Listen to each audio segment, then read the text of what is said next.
commencer avec vous, Guy Geoffroy. Vous avez une certitude, parce qu'on a pratiquement échangé avec tous les intervenants qui vont être là ce matin pour recueillir auprès d'eux ce qui était vraiment le moteur de leur action. Et vous avez une certitude, c'est que nous devons faire des déchets une opportunité. Oui, effectivement.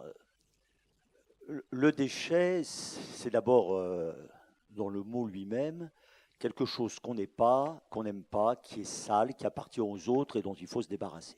Et en plus, comme on paye, ça n'est plus notre problème. Donc, le déchet, il faut d'abord accepter de se le réapproprier. Ce n'est pas la chose des autres, c'est la nôtre. Bien commun. C'est, ça doit devenir. Il faut l'espérer, un bien commun. Et c'est valable dans tous les domaines. Bon, nous ne sommes pas ici pour parler des déchets ménagers, mais c'est un sujet sur lequel, au plan national, je suis investi depuis une vingtaine d'années et les esprits ont progressé. Quand on parle des déchets dans les activités industrielles et de plus dans les activités industrielles réputées par leur nature sales, mal commodes, qui dérangent, alors qu'on en a tant besoin, la question est encore plus compliquée. La réappropriation par chacun de nos concitoyens de la thématique du déchet dans les activités du bâtiment et des travaux publics est un véritable enjeu. Et vous me suggériez d'essayer, dans ce propos introductif, de me projeter, de nous projeter avec nos enfants, nos petits-enfants, dans une douzaine d'années. Nous sommes dans une belle soirée d'été de l'année 2030. Tout est tranquille, le grand-père que je suis a du temps à consacrer à ses petits-enfants et il se lance non pas dans une diatribe, mais au contraire dans une description de ce que nous n'avons jamais osé faire, que nous nous sommes enfin décidés à faire et dont on constate aujourd'hui les bons résultats. Ce que nous n'avions jamais voulu faire, c'était regarder la réalité en face. Des déchets du bâtiment et des travaux publics, ça existe, qu'est-ce qu'on en fait ? Est-ce qu'on se contente de dire « pas chez moi » ? Est-ce qu'on se contente de dire « enfuissons-les le plus loin, le plus profondément possible pour qu'on n'en entende plus parler ?» Donc on a eu cette première phase, ce premier courage de dire on va les regarder. Et puis on a eu ensuite cette malice, parce qu'on n'en manque pas, de se dire mais après tout, qu'est-ce qu'on peut en faire ? Qu'est-ce qui nous coûte aujourd'hui ? C'est de les prendre en charge et de les mettre là où on peut les mettre en essayant que ça fasse le moins de bruit possible. Mais si de ce qui est malencontreux, qui dérange et dont on ne sait pas tellement quoi faire parce qu'on en est mal à l'aise, si on en faisait une véritable opportunité. Bon, il se trouve, c'est ce que je dirais encore à ce moment-là, que à la tête de l'association des écomères, vous en parliez tout à l'heure, nous avons estimé avec la Fédération nationale des travaux publics il y a une dizaine d'années qu'il fallait faire de ces questions une question positive qui valorise les métiers du bâtiment et les métiers des travaux publics. Le bâtiment, ça aide à construire, donc c'est le lieu de vie. Les travaux publics, c'est au ras du sol, c'est dans le sous-sol. Et la fédération et l'ensemble de ses branches régionales et la déclinaison auprès des entreprises, dont beaucoup sont ici présentes, a conduit à ce que, de manière complètement décomplexée, mais avec une exigence et une rigueur très forte dans les techniques et dans le respect de la réglementation, qui devient de plus en plus, et c'est normal, exigeante en matière de défense et de promotion de l'environnement, eh bien, le monde des travaux publics a muté. Après avoir accepté avec nous de regarder les choses en face, il a pris à bras-le-corps la problématique et il en a fait cette chance pour l'économie en proximité. Utiliser des matériaux qui jusque-là n'avaient pas droit de citer, comme les mâches-fer issus pour beaucoup du traitement des déchets ménagers, c'est devenu la réalité.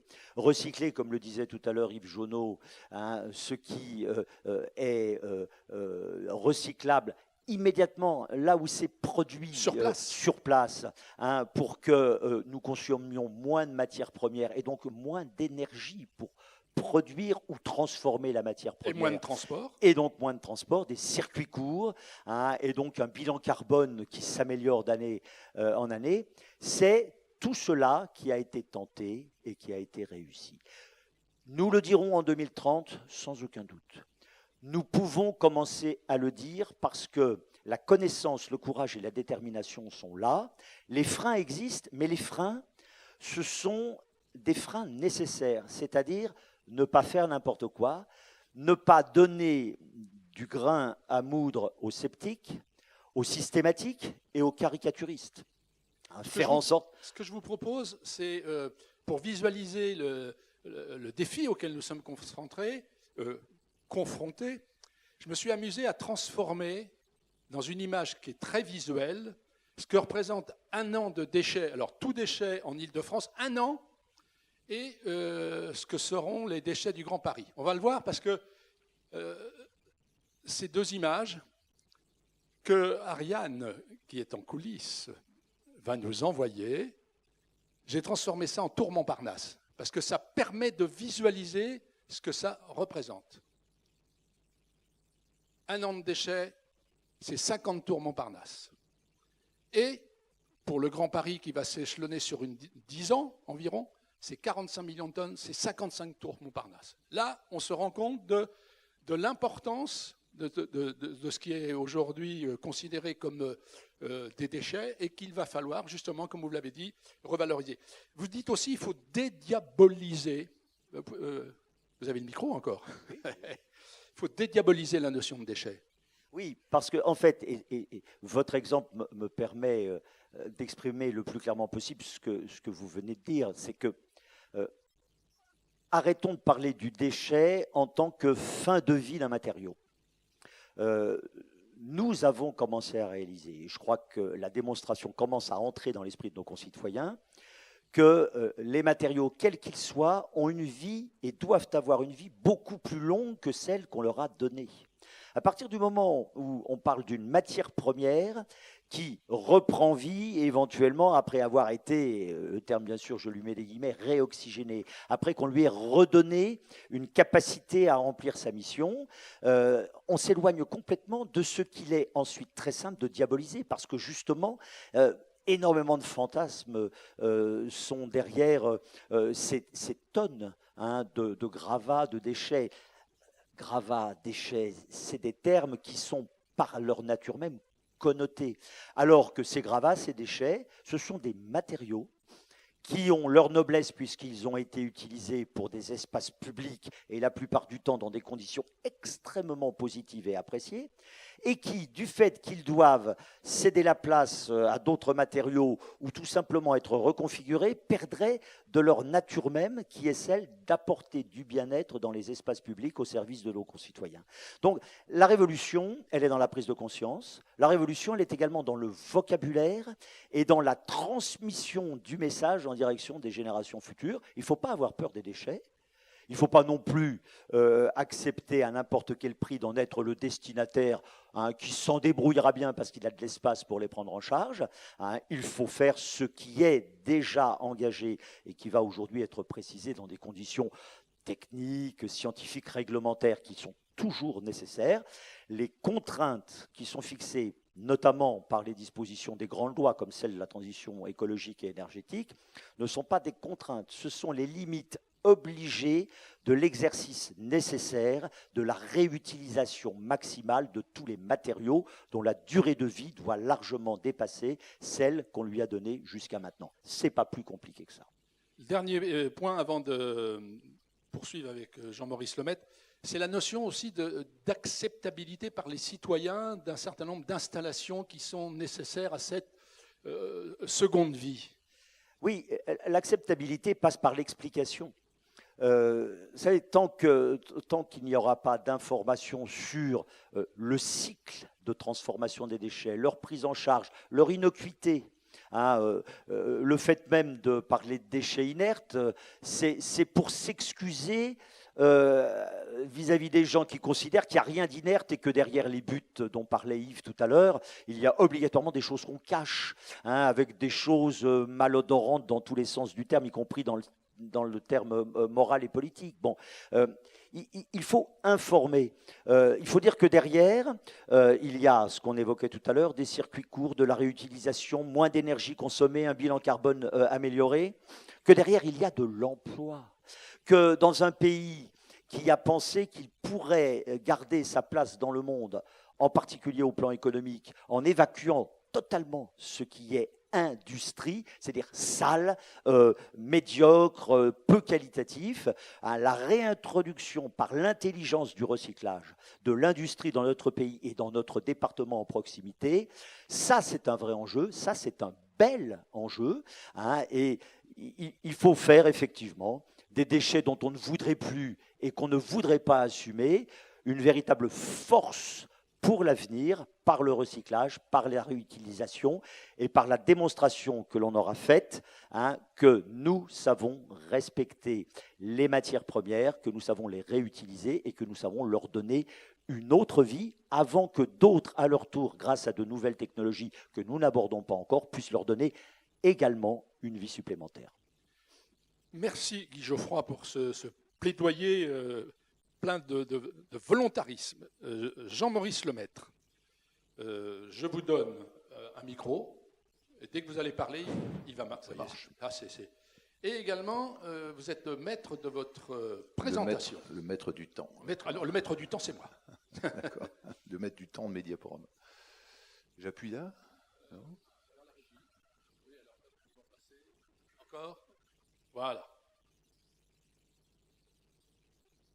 D'accord. Non, il était reformaté par rapport à la proposition initiale. Oui, donc j'ai toujours la lourde charge toujours de rappeler la réglementation. Donc effectivement, la réglementation, je vais la rappeler en une diapo. Comme ça ne va pas embêter trop de monde. Et on va surtout s'attacher au cœur du dispositif qui prévaut dans la transition énergétique, qu'on rebaptisera peut-être juste après dans mes propos. Loi de transition énergétique d'août 2015 qui fixe un certain nombre d'engagements, effectivement, dont celui de l'air qui arrive, mais il y a tous les engagements sur le climat, sur l'adaptation au changement climatique, sur les ressources, sur les émissions à effet de serre, et ainsi de suite, gaz à effet de serre. Donc, ce qui est important, c'est qu'il y a un cadre qui a été fixé, notamment au niveau des territoires. Les territoires, ce sont normalement les EPCI, c'est celles qu'on a identifiées comme étant celles qui étaient porteuses de ce qu'on appelle les plans climat, air, énergie territoriaux. Et effectivement, alors je laisserai à Marc Boitel le soin de présenter plus complètement ce que c'est qu'un PCAET, mais c'est important de le positionner à cet endroit-là, c'est-à-dire qu'en fait, sur l'ensemble des EPCI, il n'y en a que deux qui échappent, celle du nord et du sud, du nord du département et du sud, mais toutes les autres ils sont concernés. Et ce qui est important, c'est qu'effectivement, on a mis en place un dispositif au niveau de notre département, qui est la communauté départementale pour la transition énergétique, qui effectivement vient accompagner les territoires sur ces démarches locales, qui sont en fait pour décliner des politiques nationales, certes, mais comme vous allez le voir, qui doivent s'ancrer sur des projets de territoire. Et effectivement, c'est ça qui mène un petit peu l'ensemble de nos débats. Donc c'est pour ça que je vous dis, je rappelle un cadre réglementaire, mais vous voyez, je rentre tout de suite dans l'action telle que nous, on la développe au niveau départemental et qui rejoint un petit peu tous les plans qui se développent autour et qui sont des plans de gestion ou de ressources, hein, ou de développement des ressources, d'énergie, de tout ce qu'on veut, de mobilité, de déplacement, de bâti. Donc tout ça, c'est le creuset dans lequel on arrive. Alors effectivement, notre méthode a été de développer un travail auprès des territoires, via les arrondissements dans un premier temps, puisqu'on a fait des séminaires de travail pour faire comprendre aux élus où était leur engagement, enfin leur rôle dans cette démarche. Et on arrive aujourd'hui, alors je reprends simplement le schéma qui est celui du PCAET, mais qui va bien dans le sens de notre logique. C'est-à-dire qu'il y a forcément une itération, parce qu'on ne pourra pas tout faire dans la prochaine mandature qui arrive. Donc vous avez raison, Monsieur le Président, vous avez parlé j'ai un scénario à 2030 que je décris à mes enfants en 2030, bah, on en est là. On va décrire un scénario dans 5 ans, on en décrira en 2030, on en écrira un pour 2040 et un 2050, et celui de 2050, on le connaît, puisque c'est les engagements qu'on prend collectivement pour changer notre monde, et surtout la manière dont on voit nos ressources et notre mode de vie.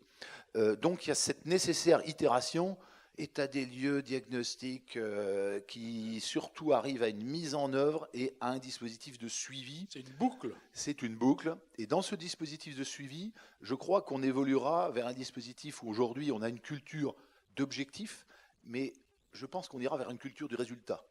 Ça, je pense que c'est essentiel dans l'évolution et dans la mesure des engagements que l'on prend à long terme, mais qui doivent se traduire par des actions à court terme. Et c'est ça qui me semble important. Je balaye rapidement également le sujet d'après, puisque effectivement, je décris simplement ce que c'est que cette communauté départementale qui œuvre au sein du département. Je rappelle qu'elle réunit l'ensemble des acteurs, que ce soit régionaux et locaux, je pense à l'Union des maires, bien sûr, au conseil départemental, à la région, à l'ADEME, à l'AREN, enfin l'ex-AREN, puisque maintenant c'est une branche de la région, les chambres économiques, enfin plus bien sûr le SDESM. On avance sur une feuille de route qui envisage un certain nombre d'actions sur les prochaines années, sur le climat, l'air, l'énergie bien sûr, mais il y a aussi la planification, mais il y a le bâti, il y a la mobilité et il y a les ressources que vous évoquiez, monsieur le Président. Tout ça pour lutter aussi contre la précarité énergétique. Vous voyez, c'est tout un ensemble de programmes, d'actions qu'on va lancer. Et puis, ce qu'il faut savoir, c'est que tout ça, le creuset de tout cela, c'est le territoire. Et c'est notamment l'intercommunalité, puisque c'est elle qui a... C'est l'acteur local sur lequel on va s'appuyer, et surtout qui va être le fer de lance, je crois, du démarrage, parce que comme vous l'aviez dit dans le cercle que j'évoquais avant, il faut lancer quelque chose. Il y a des générations de PCAET à mettre en place. La première génération, ça sera de s'acculturer, de commencer, de se donner envie. Et ensuite, la deuxième génération sera encore plus performante. Et c'est ça le cercle vertueux que vous rappeliez, monsieur le Président. Voilà. Donc nous, notre rôle, c'est d'animer une stratégie pour l'énergie en 77. Mais quand on parle d'énergie, on parle de tout. On parle d'énergie, bien sûr, renouvelable. On parle de méthanisation, on parle de mobilité, de transport, si on veut réinjecter. On parle de ressources, et vous l'aviez raison. On parle d'économie. Et on parle d'économie, voilà, de bâtiments. Donc voilà, c'est l'ensemble. On doit décliner ces fameux plans qu'on a au-dessus de notre tête, parce que toutes les collectivités, bien sûr, ont des plans nationaux, régionaux, départementaux, qu'ils doivent intégrer dans leur logique. Et c'est ça notre rôle un petit peu qu'on s'est donné, c'est-à-dire d'aider la collectivité à comprendre quels sont les objectifs qu'ils vont pouvoir mettre en œuvre et réaliser. Donc c'est l'accompagnement des PCAET. Et puis, comme je l'évoquais, il faut suivre et il faut évaluer. Et là, on a encore certains mécanismes, certains modèles, je dirais, de travaux à faire, disons, à développer pour illustrer tout ça. Alors là, c'est un petit peu le dernier slide que j'avais à présenter, qui est ce volet un peu de la forêt de plans de programmes qu'on a au-dessus des territoires, qui vont de politique nationale hein, sur le climat, l'air, la plateforme de rénovation énergétique, l'économie circulaire régionale, les plans de gestion de déchets, voilà, on intègre tout ça. On a des plans de développement départementaux qui arrivent. Tout ça, ça arrive sur le territoire. Et volontairement, j'ai mis TE avec un point de suspension, parce que TE, c'est transition énergétique, c'est transition écologique, c'est transition environnementale, ou c'est peut-être transition économique, tout simplement. C'est les 4 E auxquels vous êtes attachés. Voilà, et moi, en fait, quand on va dans les collectivités, on aborde directement par le plan économique. Parce qu'en fait, c'est celui qui parle le plus, et c'est celui qui, à mon avis, comme vous le rappeliez, est le vecteur de notre changement. On fait le lien avec les habitants du territoire. On ne change en clair que par les finances et la contrainte. Voilà, c'est un petit peu, je raccourcis, mais c'est un petit peu sous cette logique-là qu'on aborde. La vertu est rarement spontanée. Et la prochaine diaporama, vous voyez, et ensuite débouche dans les territoires des actions, des projets, qu'on retrouve sous certaines formes, hein. Mais je pense, moi, plutôt qu'il faut qu'on travaille sous l'angle des projets compatibles, environnementalement parlant, développement durable, et ainsi de suite. Et c'est ça la résultante. Et je pense même qu'on aurait pu rajouter une diapo qui était la même, mais à l'envers. Vous voyez, c'est-à-dire qu'en fait, on part des projets qui doivent aller dans le sens de plan. Donc je pense que c'est ça la logique vers laquelle il faut qu'on aille. Une sorte d'aller-retour. Tout à fait. Et on vérifie simplement que tout ce qu'on met en œuvre localement correspond à une évolution normale de ce qu'il faut, de ce vers quoi il faut aller. Voilà, donc j'en ai terminé. Juste rappeler effectivement que dans toute notre logique d'appui aux EPCI, on travaille par des séminaires d'acculturation de tout ça pour que les élus prennent en charge et si vous voulez, aient envie d'aller vers une modification de cette prise en compte de ce qu'est mon territoire et de son développement que je vais impulser et initier. Voilà. Et juste un petit dernier mot sur ce qu'on met en place aussi sur les données de l'énergie, parce que je pense que c'est ça le cœur aussi du dispositif je comprends où j'en suis, je comprends la mesure de mes résultats à court terme, et je comprends aussi le dispositif qui va me permettre de vérifier en termes de balance énergétique, vous voyez, de voir les effets, d'adaptation, de voir les effets. Et donc ça, c'est un travail qu'on fait aussi au sein de notre communauté pour accompagner justement le dispositif territorial. Et tout est centré sur le territoire. Il est au cœur de votre slide, effectivement. Vous l'aviez évoqué, à vos côtés, il y a Marc Boitel, qui est le chef du service énergie du syndicat des énergies de Seine-et-Marne, et avec lui, on va voir ce qu'est un plan climat-air-énergie territorial. Merci, bonjour à tous. Donc je vais avoir la tâche un peu difficile de vous exprimer ce que c'est qu'un PCET. C'est un sujet qui peut être assez abstrait pour certains d'entre vous. Mais vous allez le rendre... Je vais essayer de le rendre... Non, c'est pas essayer, pédagogue. Vous allez. Je vais être pédagogue et je vais surtout essayer de vous rendre les choses un peu plus concrètes et notamment de faire le lien aussi avec les activités principales qui sont présentes ici, le BTP et les travaux publics. Tout d'abord, déjà un PCET, ça tient en 5 mots. C'est tout d'abord un plan. Et quand on parle de plan, on parle de stratégie et de programme d'action. C'est-à-dire qu'on se définit un scénario, on se définit la manière dont on va atteindre les objectifs qu'on s'est donnés dans le cadre d'un PCET. Et on n'est pas là dans une lettre d'intention. Je fais un peu le parallèle avec les déchets. Il ne s'agit pas de se dire simplement on va faire du recyclage, mais de définir les moyens qu'on va mettre en œuvre, les moyens humains, techniques et financiers pour atteindre ces objectifs. Donc on peut avoir une liste réduite d'actions, mais pourvu qu'elle soit concrète et atteignable. Et dans ce plan d'action, on va traiter des 3 sujets que sont le climat.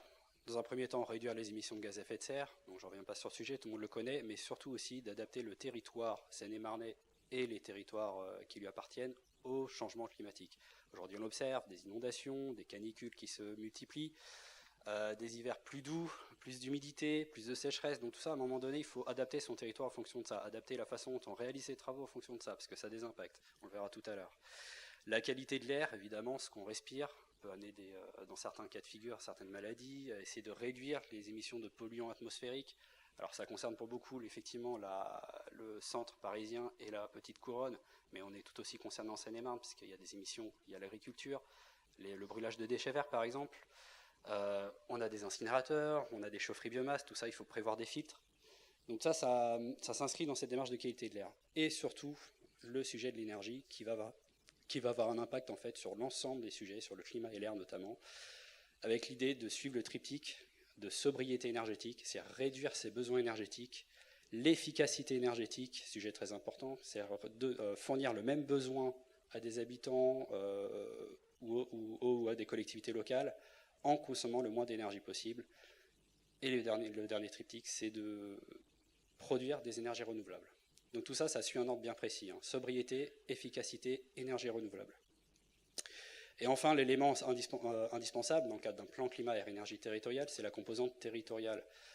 Les collectivités, les EPCI notamment, sont obligés de réaliser un PCAET, mais on est bien sur un projet de territoire qui doit associer tout le monde, la collectivité, les citoyens et aussi les entreprises. Vous, acteurs du BTP, devez être concernés en première ligne sur ce sujet de réalisation d'un plan climat et énergie territorial. Sans vous, sans l'intégration des entreprises, un PCET ne peut pas fonctionner correctement. Slide suivant. Hop. Donc on l'évoquait tout à l'heure, Jean-Maurice expliquait effectivement qu'il y avait une obligation réglementaire. Cette obligation réglementaire se traduit comment en Seine-et-Marne? Donc on a l'obligation de faire des PCET pour tous les territoires de plus de 20 000 habitants, mais ça concerne en fait 90% du territoire. C'est-à-dire que de toute manière, personne n'y coupera. On a 2 territoires, au nord et au sud de la Seine-et-Marne, qui ne sont pas obligés, mais qui vont peut-être demain le devenir si leur population augmente et dépasse les 20 000 habitants. Donc tout le monde est concerné. Maintenant, comment on élabore ce fameux plan climat? Il y a 4 grandes étapes structurantes pour réaliser ce plan climat au sein de la collectivité, une 5e que j'évoquerai tout à l'heure. Donc tout d'abord se préparer, mobiliser et cadrer la démarche. En fait, tout simplement prévoir un peu le planning de réalisation de ce plan climat. Établir un diagnostic, c'est-à-dire réaliser une photographie de son territoire, connaître son territoire. État des lieux. Tout à fait. Connaître combien on consomme, de quoi on parle, qui est présent sur le territoire, qui peut participer à ce plan. À partir de ce diagnostic, on définit les priorités d'action, donc on élabore une stratégie générale d'action pour le territoire sur les 10, 15, 20, 50 ans à venir. Et surtout, à partir de ça, on définit son programme d'action à court, moyen et long terme. Donc ce que je disais tout à l'heure, d'avoir vraiment des actions, on n'a pas une simple lettre d'intention. Ces 4 étapes réalisées, qui durent environ 12 mois à partir du moment où on délibère pour lancer le plan climat et au moment où on sort son document, il faut faire valider ce programme à la région et à l'État, donc mon collègue qui est à ma droite, Jean-Maurice. Les services. Pas par les services qu'il représente en tout cas. Il faut savoir que si ce plan climat n'atteint pas les objectifs déterminés par la région ou n'a pas l'ambition prévue par la région et par l'État, celui-ci peut être retoqué. Ça veut dire de repartir quasiment de zéro pour refaire cet exercice. 12 mois à refaire parce que la région et l'État n'ont pas donné leur accord sur le document définitif. Sachant que cette étape dure à peu près 6 mois. Donc tout au long du processus, dès la délibération jusqu'à la délibération de validation du plan climat, on a à peu près 18 mois. Pour un exercice qui dure 6 ans. C'est-à-dire au bout de 6 ans, le territoire doit se réunir pour réélaborer un nouveau plan climat. Revoir un peu ses actions, les redéfinir ses objectifs au besoin. Voilà, faire son bilan. Donc en fait, ça laisse en quelque sorte 4 ans pour mettre en place ses actions et faire son bilan en quelque sorte.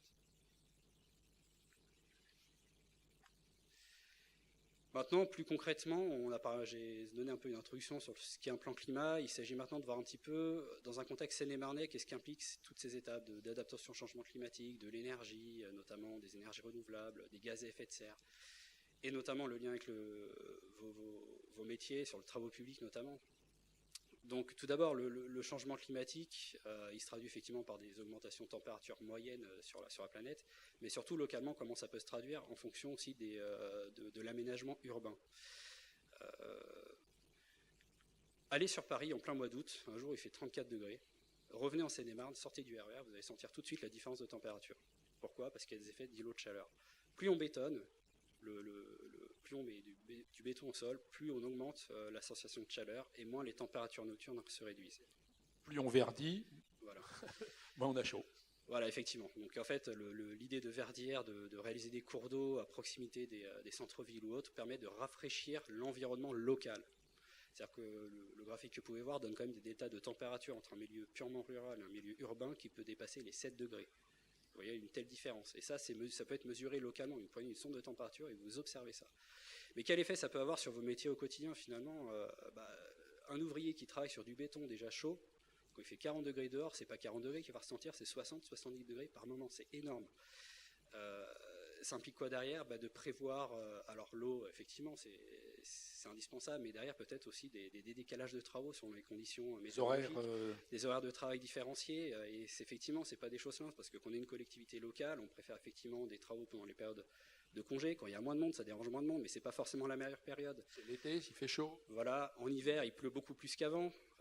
Ça génère certaines inondations, des chantiers avec des trous qui se remplissent d'eau. Donc voilà, ça retarde beaucoup de choses. Et ça nécessite à un moment donné d'adapter son métier en fonction de ça, finalement, de revoir sa périodicité de travaux, ses techniques de travail, etc.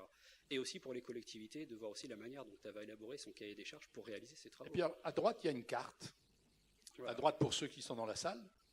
Effectivement, vous avez une carte en fait qui a été réalisée par le BRGM avec l'appui du département de Seine-et-Marne qui montre en fait le retrait et gonflement des argiles. Ça, c'est un exemple concret. Alors, on voit pas très bien tous les petits points noirs, mais ça montre en fait tous les cas de sinistres. liées en fait aux périodes de sécheresse et d'humidité consécutives qui amènent en fait des mouvements de terrain. Alors sur les parois verticales, notamment les bâtiments, les fissures que vous pouvez voir finalement sont pour la plupart liées à ces mouvements d'argile et qui sont en partie liés effectivement à ces phénomènes de changement climatique. Alors pour ceux qui sont intéressés, je précise que l'ensemble des slides qui sont passés dans la matinée seront disponibles pour vous sur le site du groupe Ensemble 77, dont Ariane vous donnera en fin de matinée, donc c'est comme ça, il faut rester, l'adresse du site. Allez, derrière, on va voir les émissions de notre territoire. On a fait un peu d'état du lieu, je parlais d'une certaine manière l'adaptation du métier au changement climatique. On va voir maintenant le cas d'un diagnostic du climat. Alors il y a deux façons de comptabiliser. La première qui est réglementaire, qu'il faut fournir sur le papier obligatoirement, c'est un peu les émissions de gaz à effet de serre, celles qui sont mesurées en sortie de pot d'échappement ou les cheminées. Si demain on met des capteurs derrière chaque cheminée de maison, d'industrie, de voitures, etc., on sera amené à fournir cette forme de diagnostic. Alors évidemment, en pratique, on ne met pas des capteurs derrière, c'est des résultats statistiques qu'on mène. Effectivement, donc on repère effectivement que sur les émissions globales de Seine-et-Marne, on est plutôt avec une grosse composante sur le trafic routier et le bâtiment et les activités industrielles. Mais ce qui va être intéressant d'analyser, c'est pas tellement l'aspect réglementaire, mais plutôt ce qui va être de comprendre un petit peu comment fonctionne son territoire, comment fonctionnent ses habitants, et l'impact direct ou indirect des activités du territoire sur le climat, en fait. On observe là, dans le cadre du bilan carbone d'un habitant seine-et-marnais, une forte composante sur l'usage de ces véhicules, en fait, les transports, c'est les fameux 41%, et l'usage de son bâtiment. Et ainsi que la partie alimentation, l'alimentation, c'est ce qu'on mange, mais bon, là, ça nous intéresse peut-être un petit peu moins dans le débat actuel. Mais ce qui est important quand on parle de transport et de bâtiment, finalement, c'est les politiques d'aménagement. Elles vont influer indirectement sur la façon dont va évoluer ce graphique. Demain, vous faites des aménagements routiers, si vous ne prévoyez pas typiquement des dessins pour faire des bordures cyclables, vous n'améliorez pas le bilan des 41%. C'est-à-dire que vous ne favorisez pas l'usage de la mobilité tous.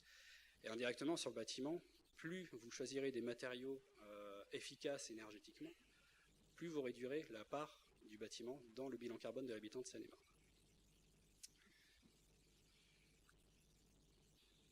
Donc maintenant, on passe effectivement sur la composante dite énergétique, celle qui va influer finalement sur tout le reste d'une certaine manière. Donc le bilan des consommations d'énergie en Seine-et-Marne, beaucoup de transport et surtout une grosse part sur le bâtiment résidentiel et tertiaire. Alors traduit en énergie en gigawattheure, c'est assez abstrait. Ce qui est intéressant, c'est plutôt de transposer en données économiques. Aujourd'hui, si on cumule toutes les factures qui ont été dépensées, qui seront dépensées par la collectivité locale, les habitants, les entreprises, etc., on a à peu près 2,2 milliards d'euros dépensés chaque année par l'ensemble du territoire de Seine-et-Marne. Ça représente quoi? Alors ça représente à peu près 800 euros par habitant, 2000 euros par logement, ou ramener à la composante professionnelle, c'est-à-dire l'usage du mètre carré que vous faites de vos bureaux, de vos activités industrielles, mais à peu près 25 euros. 25 euros en 2014. Comprenez qu'en 2020, on atteindra peut-être les 30 euros.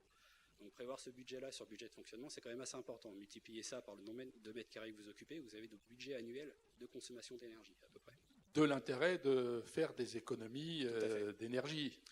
Et donc, les économies d'énergie, mais surtout donc, le besoin de réduire ses consommations d'énergie et surtout de réduire sa dépendance énergétique. Réduire sa dépendance énergétique, c'est réduire d'une certaine manière aussi la fluctuation des prix de l'énergie et donc d'avoir plus de visibilité sur l'augmentation, sur la stabilité de ces prix. Je parlais tout à l'heure de développer les énergies renouvelables sur le territoire. Alors, c'est très intéressant, mais c'est d'autant plus intéressant du point de vue économique, puisque développer des énergies renouvelables, des centrales photovoltaïques, des unités de méthanisation, des chaufferies biomasse, des réseaux de chaleur renouvelables, c'est favoriser l'emploi local. C'est investir localement pour retrouver l'argent localement. Retombées locales. Et des retombées locales, tout à fait. Et surtout des emplois non délocalisables. Ça, c'est très important. Alors, et le BTP dans tout ça? Alors, le BTP dans tout ça, quelques données que j'ai reprises d'études du département de Seine-et-Marne. Donc, sur les émissions de gaz à effet de serre du territoire, la construction la voirie représente 8% des émissions de gaz à effet de serre. Ça paraît faible comme ça. On va comprendre après que ce n'est pas si anodin.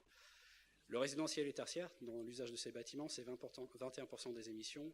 Alors, je n'ai pas affiché le cas des transports, c'est un oubli de ma part, mais on est à peu près à 40%. Mais finalement, les 8% d'émissions de gaz à effet de serre qui sont générées par la construction de la voirie, ils vont générer derrière les émissions de gaz à effet de serre supérieures sur le bâtiment et sur les transports. Si vous réfléchissez en amont sur les choix des matériaux, des matériaux recyclés, sur des aménagements de voirie qui réduisent les frottements des véhicules, qui réduisent le bruit, tout ça, ça réduit la consommation d'énergie indirectement des transports, des résidentiels et du tertiaire. Et vous améliorez, peut-être en émettant un peu plus de gaz à effet de serre, un bilan beaucoup plus favorable sur les autres composantes. Donc en fait, c'est vraiment important de mesurer l'effet indirect de vos activités sur tout le reste de l'activité territoriale. Et enfin, je finirai mon propos, justement, si on parlait tout à l'heure de recyclage de matériaux, alors à travers le bâtiment, mais ça s'applique aussi sur la voirie, d'une certaine manière. Vous avez là en image l'historique des constructions, enfin l'historique de l'impact des constructions de bâtiments. Dans l'évolution de ces bâtiments. Dans l'évolution depuis le début du XXe siècle jusqu'à aujourd'hui et jusqu'à demain. On construisait à l'époque des bâtiments peu énergivores, énergivores, mais avec un faible impact environnemental en termes d'énergie grise. Pourquoi ? Parce qu'on utilisait souvent des matériaux locaux. Tout à fait. Les années 70, on a bâti un peu dans tous les sens, sans se soucier de l'impact énergétique ni environnemental. Donc forcément, on a un gros impact environnemental. Puis arrive la notion de BBC, on réduit la consommation d'énergie, mais on n'améliore pas forcément l'impact environnemental du bâtiment, c'est-à-dire le choix de mettre du béton plutôt que des matériaux. Sur la voirie, on peut utiliser des matériaux primaires plutôt que recyclés. Voilà, donc. Et demain, on va aussi encore réduire la consommation d'énergie, c'est-à-dire l'impact sur la vie du bâtiment, mais il y aura surtout un gros travail à faire sur les matériaux employés pour construire. Sur l'énergie dépensée pour la construction. C'est ça, tout à fait. L'énergie grise, c'est-à-dire l'énergie qu'on ne voit pas, qu'on n'a pas l'impression de dépenser, mais qui a un impact sur l'ensemble de son environnement. Voilà. Merci. Jean-Maurice Lemaitre, vous vouliez un petit point de complément. Juste deux petits points de complément. C'est qu'effectivement, rappelez que dans la logique que vient d'évoquer Marc, c'est qu'il y a 2/3 des PCAET qui sont aujourd'hui lancés, effectivement. Ça veut dire que après la phase de réflexion initiale qu'on a initiée il y a un an, maintenant, ça y est, il y a un engagement, il y a des séminaires qui se développent, et je dirais qu'aujourd'hui, on a 2/3 qui sont vraiment... C'est en marche. Lancés en marche, quoi. Donc on a encore un petit tiers qui arrivera d'ici la fin de l'année. Il y a cette fameuse échéance qu'on évoquait, mais qu'on ne met pas plus en avant que ça, parce que nous, on préfère un PCAET de qualité. Et pour moi, un PCAET de qualité, c'est quelque chose qui est à la fois quelque chose qui correspond à une déclinaison de politique publique nationale, régionale, départementale, mais surtout à la croisée d'un projet de territoire et de projet de territoire. Vous voyez, donc c'est ça qui nous semble important. Le point d'équilibre. C'est le point d'équilibre, et c'est surtout le point qui va le mieux, parce qu'on est calé sur les projets locaux. Et Marc évoquait le volet évaluation environnementale. L'évaluation environnementale, nous on l'a pris aussi dans le sens avec les EPCI et les bureaux d'études vers lesquels ils sont tournés, d'accompagner tout au long de la démarche le volet évaluation environnementale. Pourquoi ? Parce qu'on n'est pas là en tant que censeur à un moment donné.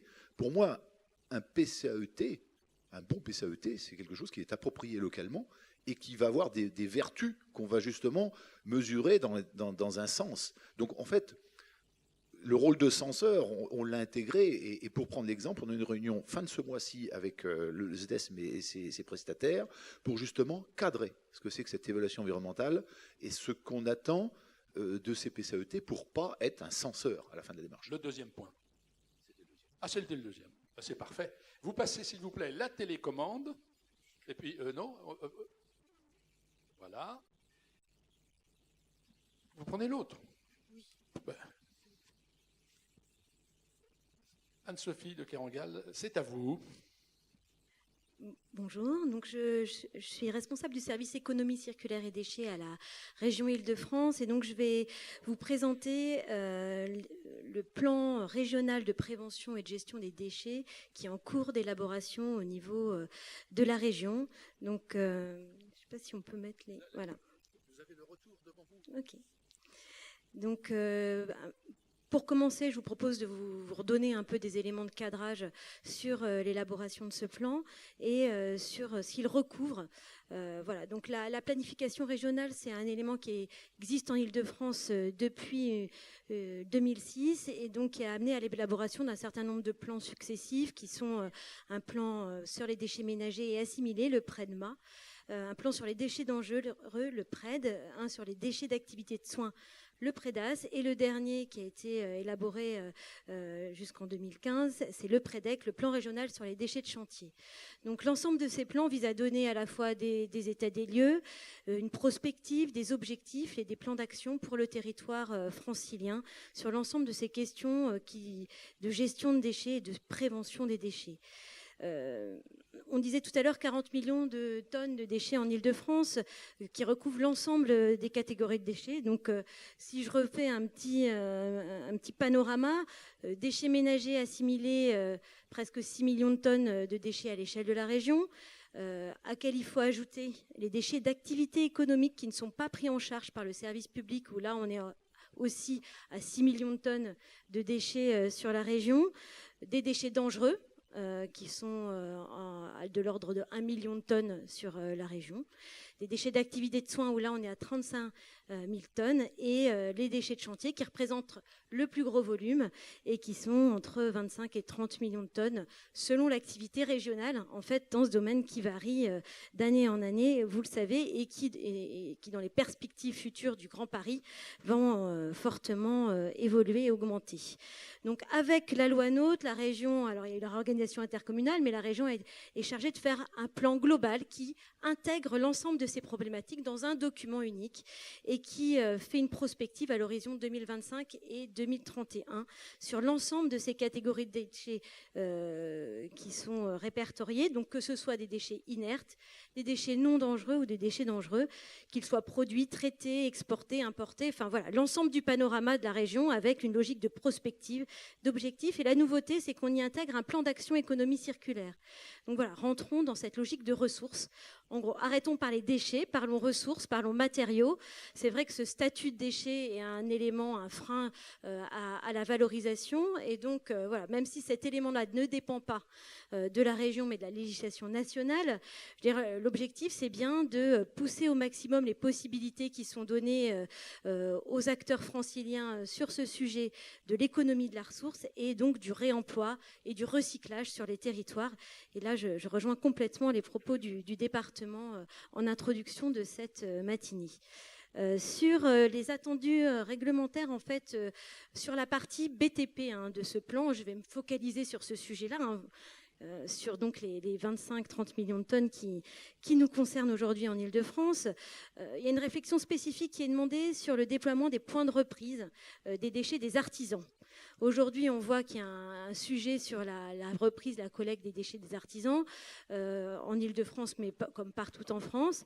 La loi LTECV indique que les négociants, les points PR à Boni, doivent entrer dans cette logique pour apporter, je dirais, leur contribution à la collecte et à la reprise de ces matériaux.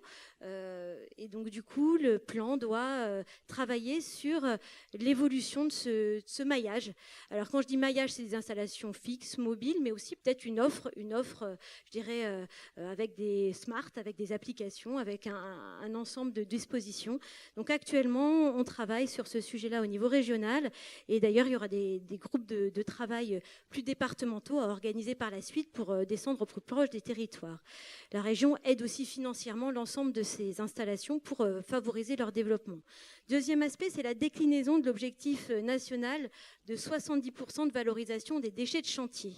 Donc aujourd'hui, on atteint quasiment ces 70% parce que la valorisation en carrière est prise en compte dans ces 70% de valorisation.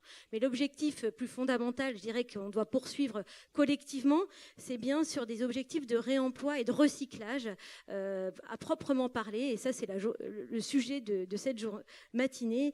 Et donc, quelles sont nos marges de manœuvre aujourd'hui? Comment peut-on encore progresser sur ces sujets-là? Et la maîtrise d'ouvrage, la maîtrise d'œuvre ont un rôle très important à jouer parce que c'est eux les commanditaires aussi de l'ensemble des travaux.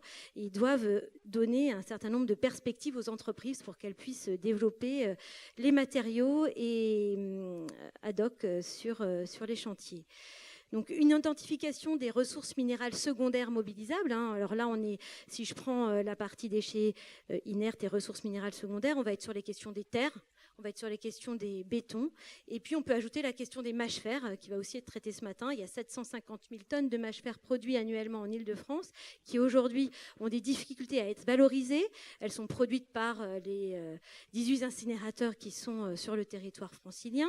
Et voilà, c'est des territoires qui produisent des ordures ménagères qui sont incinérées.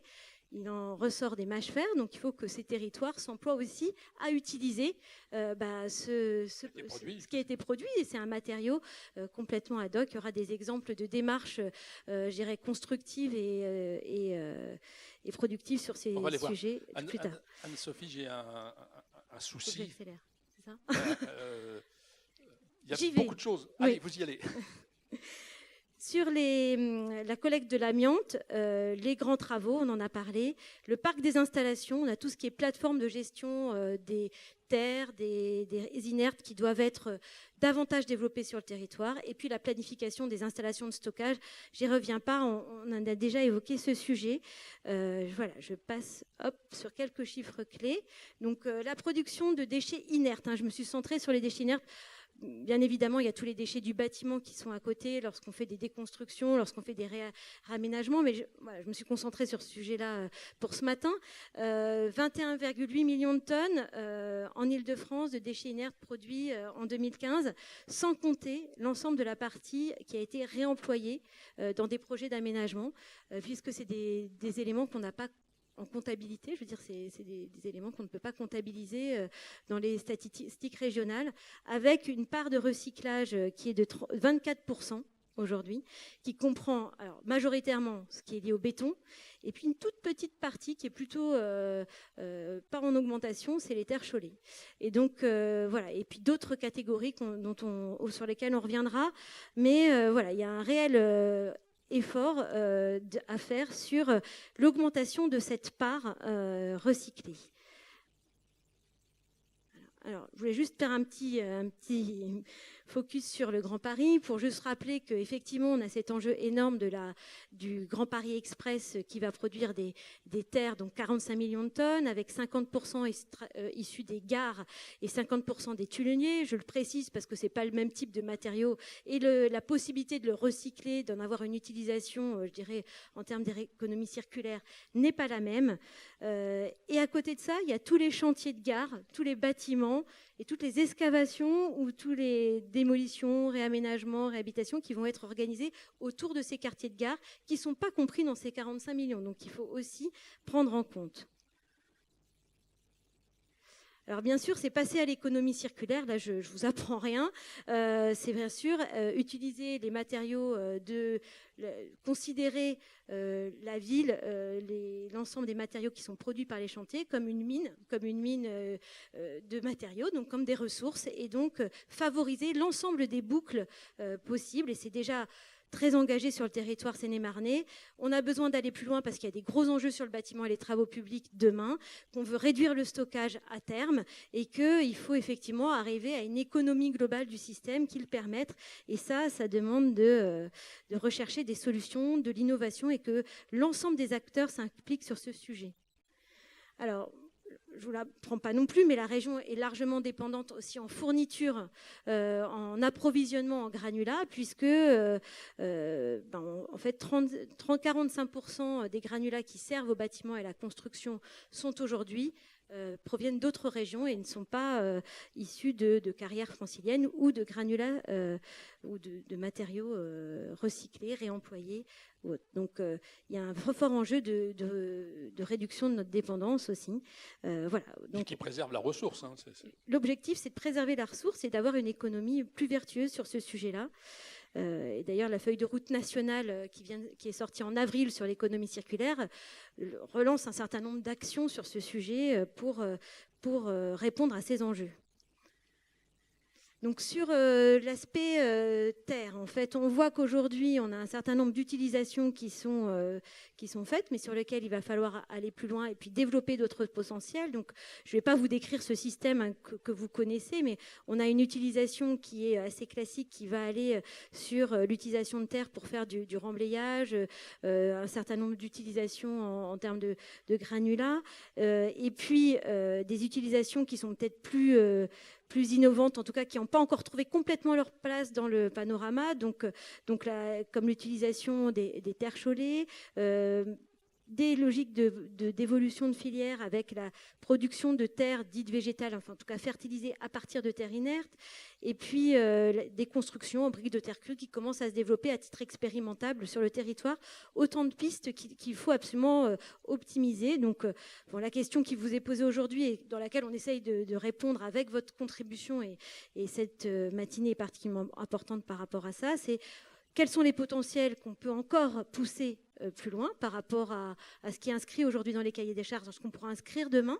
On a aussi quels matériaux pour quels usages, c'est-à-dire aujourd'hui, il ne faudrait plus utiliser certains matériaux nobles pour certains usages et privilégier directement le matériel recyclé. Aux Pays-Bas, en fait, dans les cahiers des charges, qu'est-ce qu'on met en premier?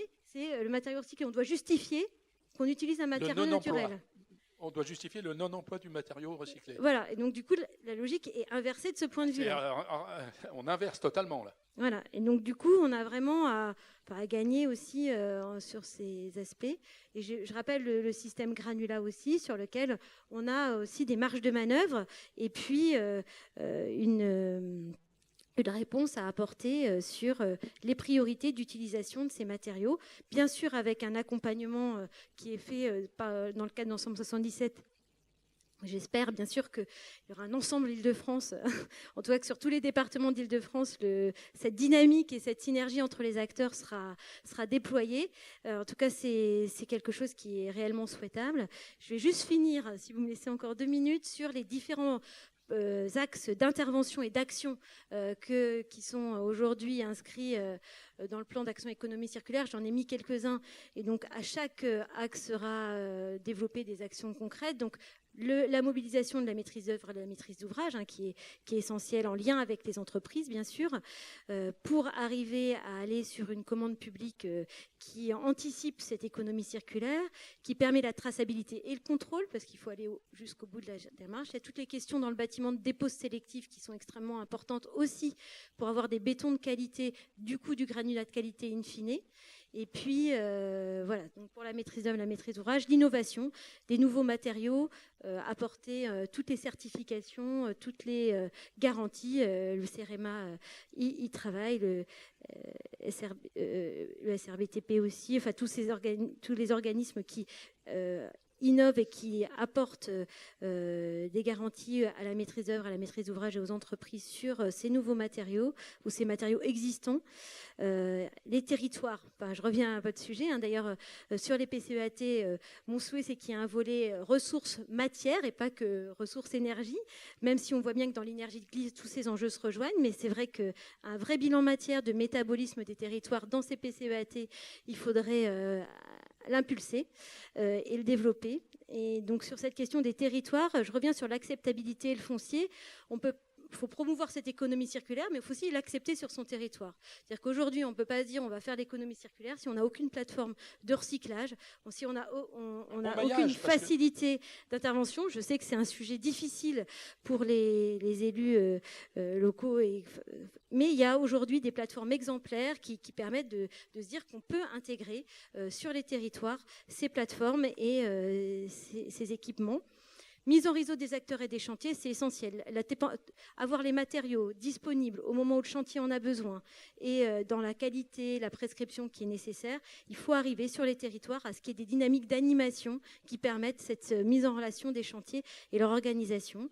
Et puis enfin, économie des filières, parce qu'on l'a dit, l'économie, c'est quand même le nerf de la guerre. Donc des chaînes de valeur et de logistique qui permettent aux matériaux d'être concurrentiels sur les marchés, que les partenariats entre le public et le privé puissent se former. On a aussi l'axe Seine qui est important pour cette économie, pour positionner un certain nombre de flux et de transports. Voilà. Je vous remercie. Merci Anne-Sophie, merci.